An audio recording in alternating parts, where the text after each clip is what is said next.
Magandang umaga mga master, tayo may gagawin isang CRT TV. So di ko na sana ito bibidyohan.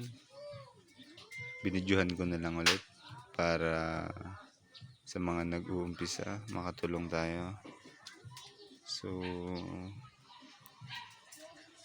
kakadala lang po to dito. Kakadala lang po ngayon. Sabi ng customer ano daw, pinagawa daw nila dati sa Rojas. Tapos pagkatapos nun, ilang linggo lang nagamit, lumiit daw yung tao niya. So plugin natin kung lumiit nga ba yung tao niya. So ayan, naka-plugin na. So tignan lang natin yung kanyang display, kung magdi-display ba. Mapapansin nyo may bar line. Kung mapapansin nyo guys, may makikita kayong vertical lines. Ayan. So buksan na natin kung anong issue nito. So post muna natin guys. So ayan, nakakalas na natin. Tanggalin natin itong back cover niya sa likod. Ayan. So ganito pala yung ginawa dito. Ilagyan ng epoxy oh. Shoutout sa gumawa nito. Dapat hindi po ganito. Sira po tayo sa customer natin. Pag ganitong pamararaan babalik lang dito sa dati.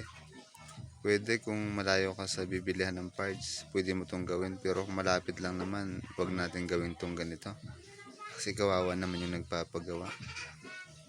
Di talaga ito tatagal. Pero okay naman, pero mas magandang palitan. So niremedyohan lang po oh. Ayan, ilagay na epoxy. So pero okay naman yan. Kaso nga lang mas magandang palitan. Pero yung trouble niya wala naman dyan. Ibig sabihin good pa rin yung ginawa niya kahit naka epoxy. So trouble siya tayo dito. So kung mapapansin nyo, napansin ko kaagad ito. Tanggal to oh. Tanggal siya dito sa kanyang chopper oh. Kaya maliit yung tao. Post muna natin guys. Tatakid ko lang to.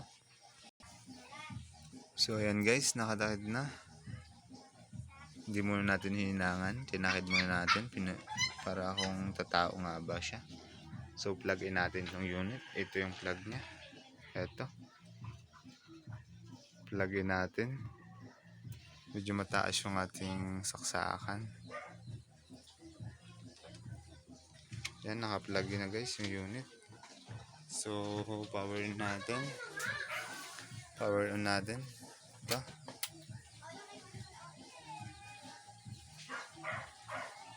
Tayin lang natin.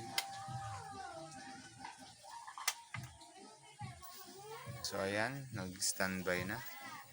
Tayin natin mag-response yung kanyang screen. So ayan, okay na. Yun lang yung trouble niya, pero may konting sirit pag singaw ng CRT cap niya. Yung napapansin yung umaalon, sadya talaga pag sa CRT pag binibidyohan mo. So yan guys, kung nakatulong ka kung nakapanood ka ng aking video at nakatulong sa'yo, pa-subscribe and like na din. At pa-share na din guys ng video natin. Maraming salamat.